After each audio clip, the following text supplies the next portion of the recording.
Assalamualaikum. Today we will solve F2 BBP kit questions of chapter Joint and Byproducts. Let's start. अच्छा, ये हमारा video का part 2 है। Part 1 में मैंने 8B.6 तक क्वेश्चन सॉल्व कर दिए थे। अब यहाँ से आगे हम फर्दर क्वेश्चन सॉल्व करेंगे। Two products Y and X are created from a joint process. Okay. Both products can be sold immediately after the split off. There are no opening inventories of WIP. The following information is available for the last period. कह रहा है कि दो products बने हैं, एक W और एक X, एक joint process से, और दोनों जो products हैं वो immediately sold हो गए जैसे ही split off हुआ। कोई opening inventory नहीं है, और कोई WIP नहीं है। The following information is available. Following information हमें दी हुई है। जॉइंट कॉस्ट हमें दी हुई है 77,610। प्रोडक्शन यूनिट्स W के दिए हुए, X के दिए हुए, सेल्स यूनिट्स दिए हुए और सेलिंग प्राइस पर यूनिट दी हुई है। Using the sales value method of apportionment, joint process, joint production cost, sales value method के थ्रू हमें कॉस्ट को अपॉर्शन करना है। What was the value of closing inventory of product X for last period? Closing inventory के जो units होंगे उनकी value क्या होगी? अच्छा जी, सबसे पहले मेरी जो जॉइंट प्रोडक्शन कॉस्ट है वो है 776160। ठीक है जी। सेल्स वैल्यू मेथड में क्या करते हैं हम लोग? प्रोडक्शन यूनिट्स को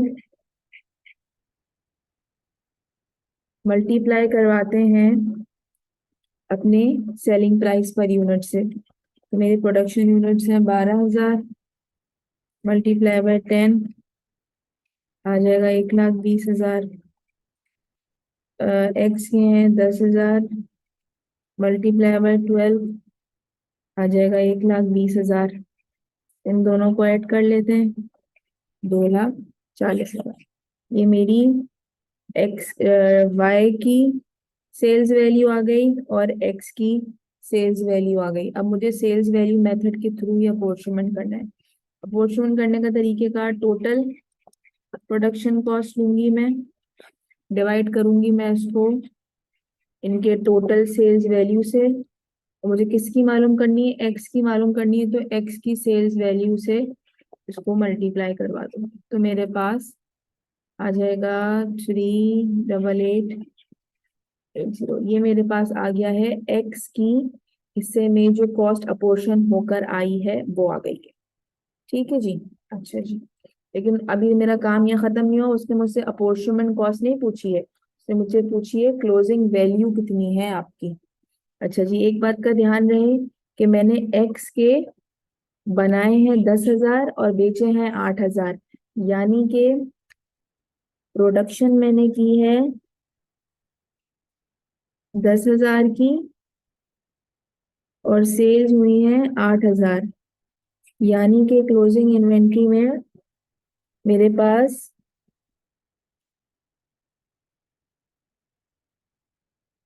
2,000 यूनिट्स बच गए हैं। अब मुझे इन 2,000 यूनिट्स की कॉस्ट मालूम करनी है। ठीक है जी। उसको मालूम करने का तरीकेकार, इन 2,000 यूनिट्स की मुझे कॉस्ट मालूम करनी है। तो कॉस्ट मालूम करने के लिए closing inventory value of 2,000 units का तरीकेकार क्या होगा कि जो ये मेरी एक्स की जो अपोर्शनमेंट कॉस्ट आई है 388,080, इसको मैं डिवाइड कर दूंगी किससे? जितनी मैंने एक्स की प्रोडक्शन की थी। ठीक है, एक्स की मैंने 10,000 यूनिट्स बनाए थे, इससे मैं इसको डिवाइड कर दूंगी। मेरे पास आ जाएगा 38.808 पर यूनिट वैल्यू आ गई मेरे पास। कि मेरे पास खर्चा आ गया और मेरे पास मैंने 10,000 यूनिट प्रोड्यूस किए हैं इतना मेरे पास खर्चा आया है, तो मेरे पास कॉस्ट पर यूनिट आ गया, और मेरे पास 2000 यूनिट्स इन्वेंट्री में पड़े हुए हैं। तो यानी कि इनकी जो वैल्यू है वो है 77616। ये मेरी क्लोजिंग इन्वेंट्री की वैल्यू आ गई प्रोडक्ट एक्स की। आई होप आपको ये क्वेश्चन क्लियर हो गया होगा। Next question.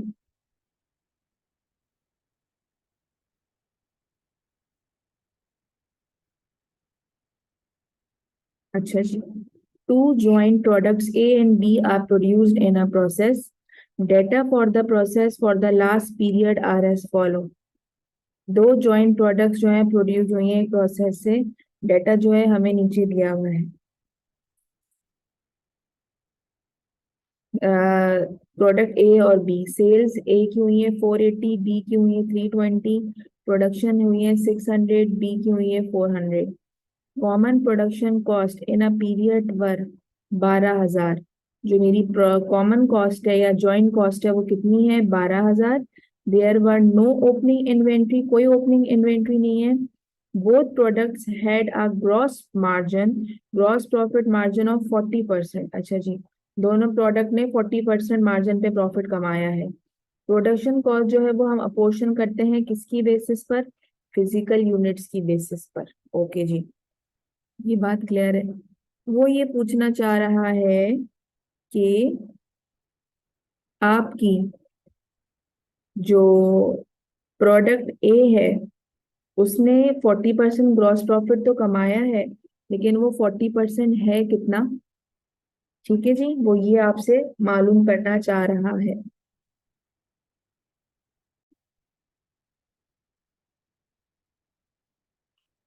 Common production costs were apportioned on a physical basis. What was the gross profit for product A in a period? मुझे gross profit निकालना है product A का। सबसे पहले तो मैं अपनी कॉस्ट को अपोर्शन करूंगी फिजिकल बेसिस पर। तो जो मेरी कॉमन कॉस्ट है, कॉमन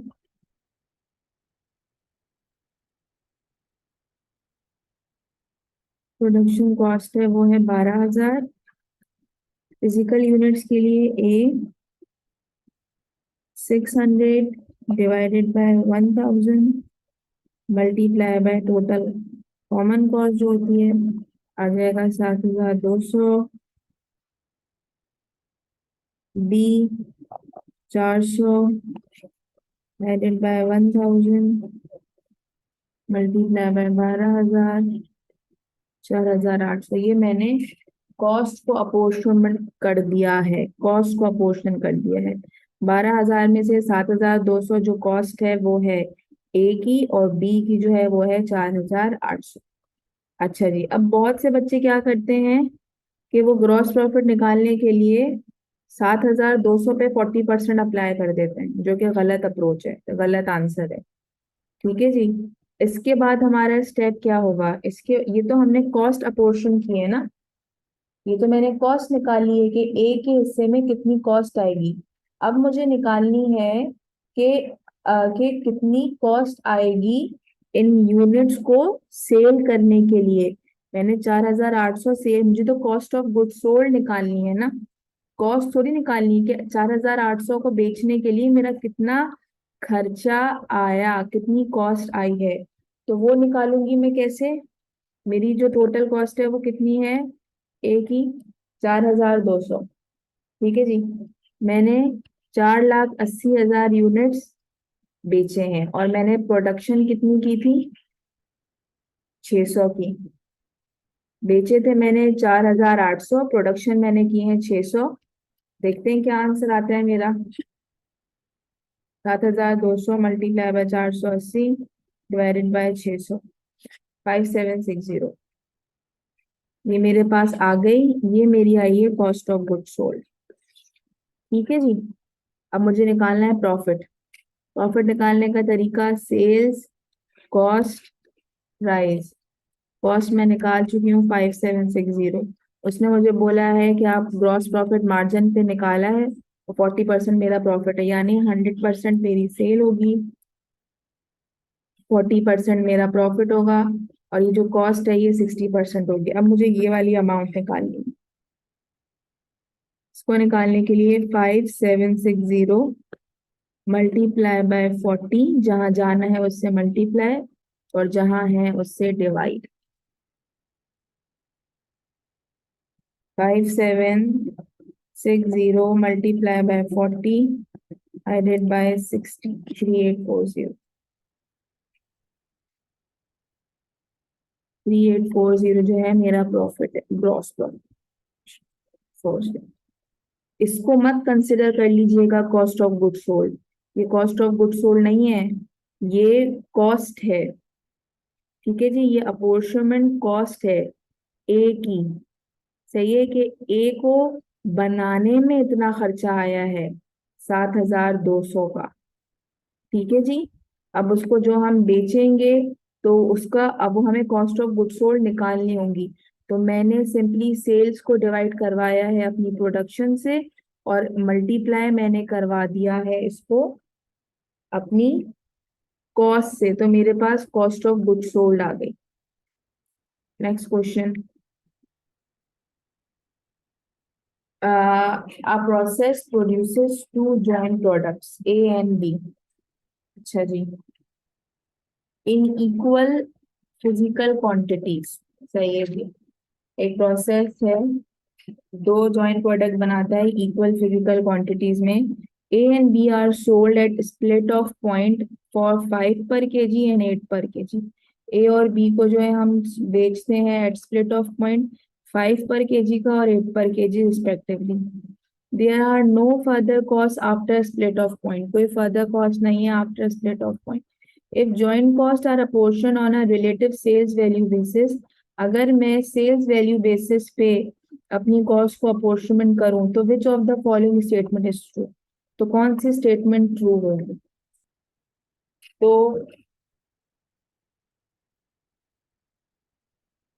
ये तो हमें एक बात या एक कुछ फिगर्स अज्यूम करके मैं ये बात अंडरस्टैंड करती हूँ।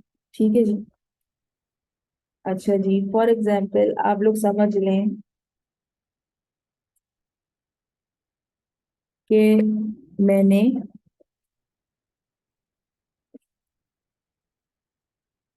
एक दफा 1000 यूनिट्स बेचे हैं, पर केजी प्राइस में यही लूंगी। सही है। ए के मैंने 1000 यूनिट्स बेचे हैं और एक 5 का बेचा है, तो कितने हो गया 5000। ठीक है। अब बी का मैंने फॉर एग्जांपल बी के मैंने 500 यूनिट्स बेचे हैं और एक है 8 का, ये हो जाएगा 4000। अब फॉर एग्जांपल मेरी जो ये सेल्स आ गई ना, ये मैं ए के लिए काम कर रही हूँ ऊपर और ये मैं बी के लिए काम कर रही हूँ, ये मेरी सेल्स आ गई। Cost of good sold for example cost of good sold मैं कर लेती हूँ, मेरी है 111। ये मेरी कॉस्ट ऑफ गुड सोल्ड आ गई। ठीक है। अच्छा जी, यहाँ पे मेरी कॉस्ट ऑफ ये मेरी सेल्स है, यहाँ मेरी कॉस्ट ऑफ गुड सोल्ड आ गई है 889। ये सब सिर्फ इनको ये 5 और 8 छोड़ के बाकी सब मैंने अज्यूम किया हुआ है। इसको जब मैं माइनस करूंगी तो ये आ जाएगा 3889, ये मेरा प्रॉफिट आ जाएगा, ऑपरेटिंग प्रॉफिट। तो जब मैं माइनस करूंगी तो ये मेरा प्रॉफिट आ जाएगा। ठीक है जी। अच्छा, अब मेरे पास एक फॉर्मूला होता है ग्रॉस प्रॉफिट मार्जिन का।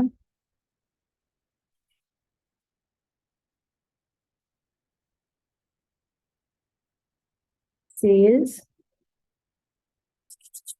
Profit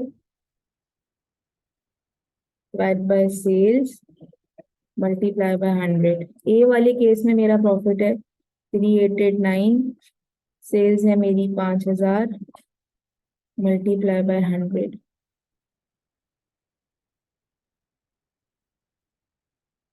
3889 divided by 5000 multiply by 100।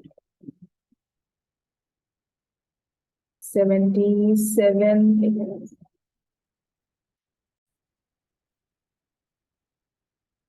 तो जब मैं ग्रॉस प्रॉफिट मार्जिन का फॉर्मूला लगाऊंगी 3889 डिवाइडेड बाय 5,000 मल्टीप्लाई बाय 100, मेरे पास आ जाएगा 77.78%।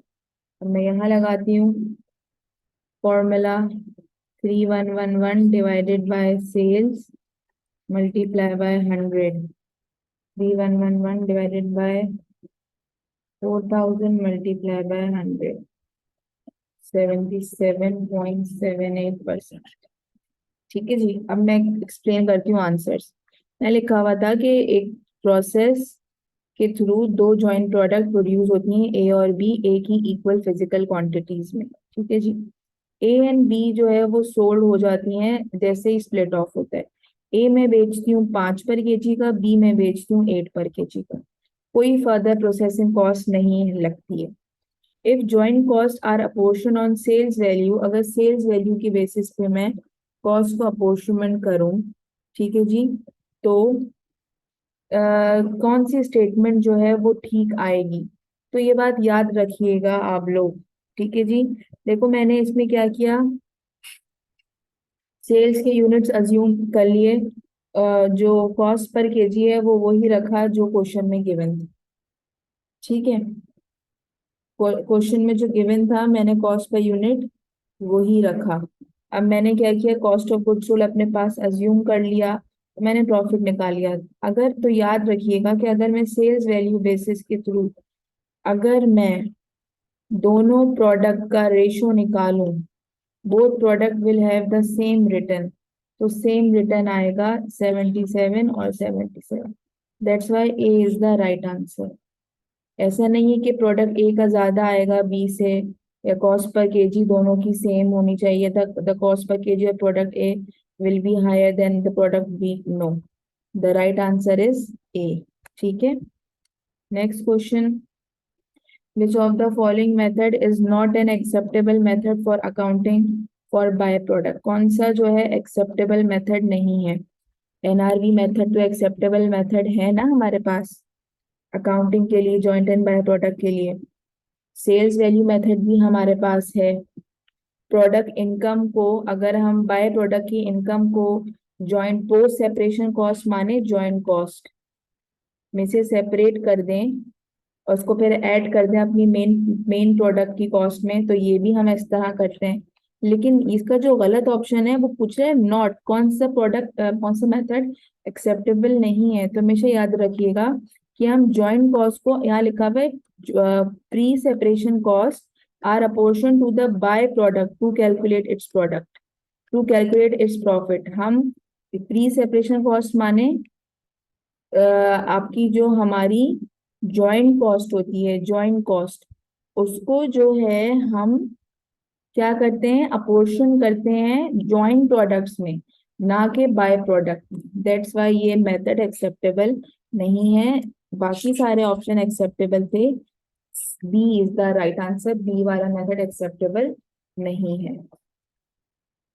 Last question, the following question is taken from January to June 2017 exam period. Okay. In a period, a process produced 2000 kg. एक period के दौरान 2000 जो केजी है वो आपके प्रोड्यूस हुए हैं। ठीक है, of a main product and 400 KG of a by product.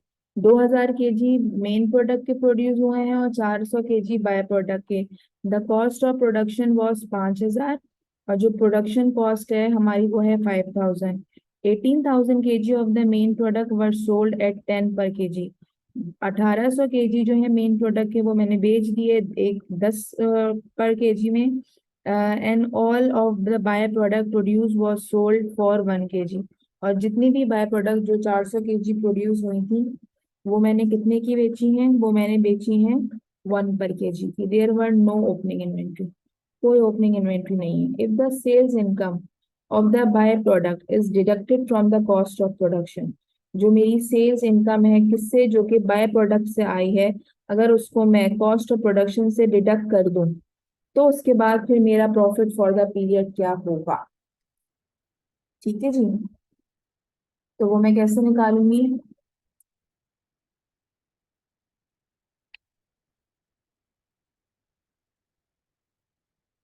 मेरा जो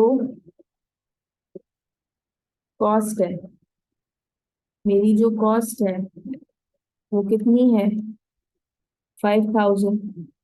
ठीक है जी, लिखा हुआ है कि बाय प्रोडक्ट को मैं सब सब बेच देती हूँ 1 पर केजी पे। तो 400 बनाए हैं, 400 एक एक पर केजी का बेचा है, तो यानी कि -400। अब मेरी कितनी रह गई, 4600। ठीक है जी, यहाँ तक बात क्लियर है। अब मुझे कॉस्ट ऑफ गुड सोल्ड निकालना है ना, फॉर 2000 यूनिट्स। तो 4600 मेरा खर्चा डिवाइडेड बाय, मैंने 2000 यूनिट्स प्रोड्यूस किए, यानी कि एक यूनिट को बनाने में कितना खर्चा आया, 2.3 का खर्चा आया। पिछले वाले सवाल में भी मैंने ऐसे ही किया था ना, कि जितने मैंने यूनिट्स, जो मेरे टोटल खर्चा था कॉस्ट का, उसको मैंने डिवाइड करवा दिया था अपने जो मैंने यूनिट प्रोड्यूस किए थे। तो एक यूनिट की कॉस्ट आ गई, और मेरी 2.3 जो है ये मेरी आ गई है। आप अल्लाह भला करे, कॉस्ट पर यूनिट के एक यूनिट को बेचने में 2.3 का खर्चा आया है। अब सेल्स निकालते हैं। सेल्स मैंने की है 1800, और एक मैंने बेचा है 10 का, यानी कि 18000 मेरी सेल्स आ गई। ठीक है, कॉस्ट ऑफ गुड सोल्ड, अब मैंने 1800 ही बेचा है। ठीक है ना, कॉस्ट ऑफ गुड सोल्ड लगी है एक यूनिट पे 2.3, 4140 में से मैं इसको लेस कर लेती हूँ, 13860। B is the right answer. Simply क्या क्वेश्चन को आपने अंडरस्टैंड करना है कि एक पीरियड के दौरान 2000 केजी जो है मेन प्रोडक्ट के प्रोड्यूस हुए, और 400 केजी जो है वो बाय प्रोडक्ट के प्रोड्यूस हुए। The cost of production was 5000, जो हमारी जॉइंट कॉस्ट है प्रोडक्शन की वो कितनी है, 5000। 1800 KG of the main product were sold at 10 पर केजी। 1800 केजी जो है मेन प्रोडक्ट के वो मैंने बेचे हैं कितने के, 10 पर केजी के। जाहिर सी बात है, मैं तो अपना प्रॉफिट सेलिंग प्राइस और कॉस्ट ऑफ गुड सोल्ड के पर यूनिट से जो डिफरेंस ही होगी ना, तो मैंने एक यूनिट 10 का बेचा है। और and all of the by product, और जितने भी बाय प्रोडक्ट मैंने प्रोड्यूस किए थे, 400 प्रोड्यूस किए थे, वो मैंने 1 पर केजी का बेचा है, कोई ओपनिंग इन्वेंट्री नहीं है। वो ये कह रहा है अगर मैं सेल्स इनकम को डिडक्ट कर दूं from the cost of production, तो मेरा प्रॉफिट कितना आएगा। तो मेरी सेल्स, तो मेरी जो कॉस्ट ऑफ प्रोडक्शन कितनी थी, 5000, इसमें से मैंने बाय प्रोडक्ट को डिडक्ट कर दिया, तो अब मेरी कॉस्ट ऑफ प्रोडक्शन कितनी रह गई, 4600। ठीक है जी, अब ये मेरी 4600 रह गई है मेरी कॉस्ट ऑफ प्रोडक्शन। अब मैं क्या करना है, अब मुझे प्रॉफिट निकालना है। सही है जी, तो प्रॉफिट निकालने के लिए सेल्स तो मुझे पता है कि सेल है मेरी 1800, मैंने सेल की है, एक 10 का बेचा है 18000। कॉस्ट ऑफ गुड सोल्ड मैंने बेचे तो जाहिर सी बात है 1800 ही बेचे हैं, तो 1800 बेचे हैं, तो जो भी कॉस्ट लगी होगी वो 1800 ही पे भी तो लगी होगी।